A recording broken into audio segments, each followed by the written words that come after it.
சனிக்கிழமையில நம்ம புது துணிமணி வாங்கக்கூடாது. அதுவும் இந்த சுபகாரியங்கள்.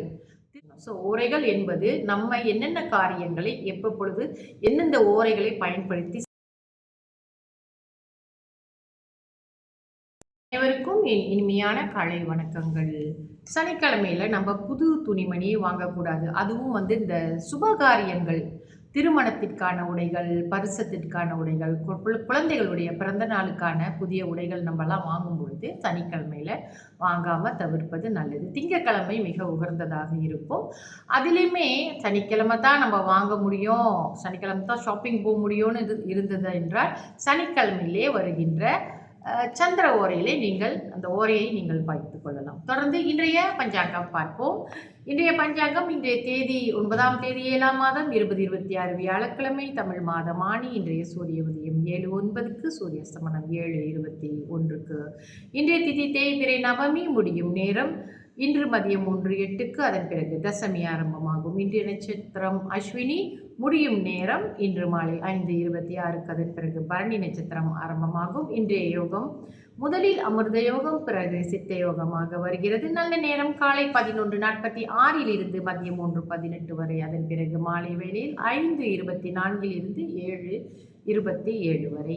ராகு கால நேரம் மதியம் 2:50 4:22 வரை. யமகண்ட நேரம் காலை 7:10 8:42 வரை. கூலிகன் காலை 10:14 11:46 வரை. சந்திராஸ்தம ராசி இன்று கன்னிராசி அன்பர்களுக்கு சந்திராஸ்தமம். இவர்களுக்கு நாளை இரவு 9:15 சந்திராஸ்தமம் முடிவடையும். இன்றைய விசேஷம், இன்று முகூர்த்த நாள். முகூர்த்த நேரம் காலை 8:45 10:15 வரை. இன்றைய ராசி பலன் பார்ப்போம். மேஷ ராசிக்கு நலம், ரிஷப ராசிக்கு ஏமாற்றம், மிதுன ராசிக்கு பாராட்டு, கடக ராசிக்கு நன்மை, சிம்ம ராசிக்கு வாழ்வு, கன்னி ராசிக்கு ஓய்வு, துலாம் ராசிக்கு யோகம், விருச்சிக ராசிக்கு முயற்சி, தனுசு ராசிக்கு வெற்றி, மகர ராசிக்கு ஆக்கம், கும்ப ராசிக்கு அசதி, மீன ராசிக்கு உதவி. சுப ஓரைகள். இன்றைய சுப ஓரையில் முதல் குரு ஓரை. குரு ஓரை காலை 7:10 8:11 வரை. சுக்கிர ஓரை காலை 10:14 11:15 வரை. புதன் ஓரை காலை 11:15 12:17 வரை. சந்திர ஓரை மதியம் 12:17 1:18 வரை. குரு ஓரை மதியம் 2:19 3:21 வரை. சுக்கிர ஓரை மாலை 5:24 6:25 வரை. புதன் ஓரை மாலை 6:25 7:27 வரை. நம்ம ஓரைகளை பற்றி பேசி கொண்டு வருகிறோம். அந்த வகையிலே இன்று நம்ம சூரிய ஓரையில் என்ன செய்யலாம், என்ன செய்யக்கூடாது என்று பார்ப்போம். சூரியன் இயற்கை அசுபர் என்று நம்ம ஏற்கனவே சொல்லியிருக்கிறோம் இல்லையா? நம்ம ஜோதிட சாஸ்திரத்திலே இயற்கை சுபர்கள், இயற்கை அசுபர்கள் என்று பிரித்து வைத்திருக்கிறார்கள் நம்மளுடைய ஜோதிட சாஸ்திர வல்லுநர்கள். சரிங்க.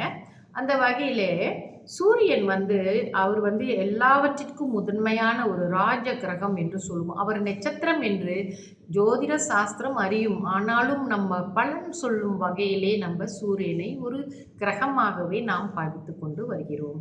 அந்த வகையிலே சூரியன் ஒரு ராஜ கிரகம், அசுரத்தன்மை மிக்கவர். அவர் அதனாலே அவர் ஒரு காரியங்கள் அவருடைய ஓரையிலே நீங்கள் ஒரு காரியங்கள் செய்ய வேண்டும் என்றால் அந்த அசுரத்தன்மையான காரியங்களை நம்ம செய்து வெற்றி அடைய முடியும்.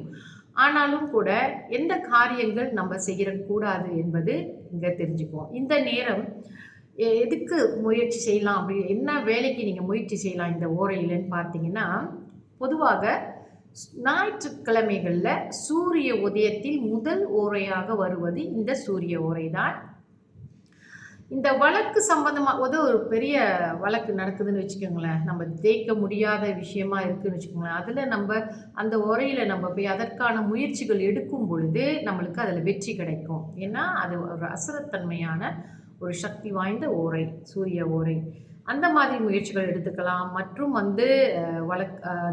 மற்றும் பெரியவர்களை, நம்மோடு உயர் பதவிகளில் இருப்பவங்களை போய் சந்திக்கிறதுக்கு இந்த ஓரையை நீங்கள் பாய்த்து கொள்ளலாம். அரசாங்கத்தில் ஏதாவது ஒரு வேலை உங்களுக்கு நடக்க வேண்டும் என்றால், அரசாங்கத்தில் உள்ளவர்களுடைய ஆதரவு உங்களுக்கு கிடைக்க வேண்டும் என்றால், இந்த ஓரையிலே, சூரிய ஓரையிலே நீங்கள் சென்று அவர்களை பார்ப்பதோ, அவர்களுக்கு ஒரு மெசேஜ் அனுப்புவதோ, இந்த மாதிரி ஏதாவது ஒரு தொடர்பு நீங்கள் வைத்துக்கிட்டிங்கன்னா நிச்சயமாக உங்கள் பக்கம் ஒரு சாதகமான பதில் கிடைக்கும்.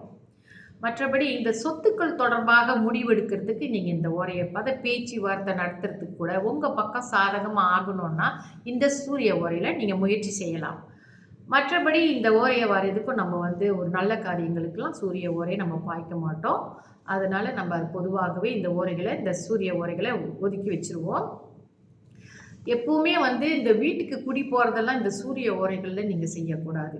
புதுசாக ஒரு வீடு கட்டி குடி போக போகிறீங்கன்னா அந்த சூரிய ஓரையில் செய்ய மாட்டாங்க. அதுக்குன்னு தனியாக சில சிறப்பான ஓரைகள் இருக்குது.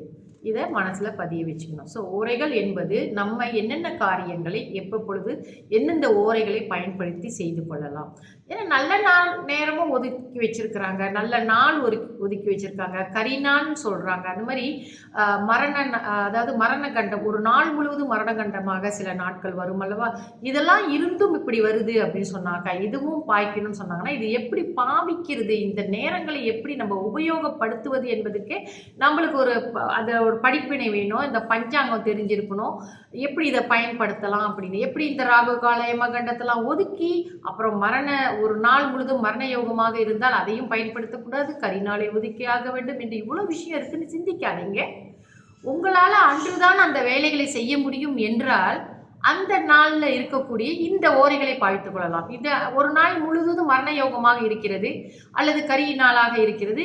இப்போ நாங்கள் என்ன செய்யறது, இன்னைக்கு தானே செஞ்சாகணும் ஒரு நிலை வருதுன்னா தயவு செய்து நீங்கள் என்ன செய்யுங்க, அந்த நாளில் இருக்கக்கூடிய ஒரு சுக்கிர ஓரையா ஒரு சுபகாரியங்கள் என்ன பண்ணுறது, நம்மளுக்கு அப்படி தான் செஞ்சாக வேண்டும் அப்படின்ற ஒரு நிலை வரும்பொழுது அங்கே இருக்கிற அந்த நல்ல நேரங்களை பாவித்து கொள்ளலாம்.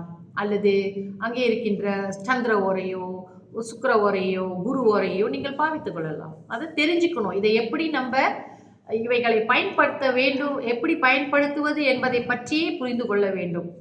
சரிங்களா? தொடர்ந்து நாளைய பதிவில் நம்ம சந்திர ஓரையை பற்றி பார்ப்போம். சரிங்களா? நன்றி, வணக்கம்.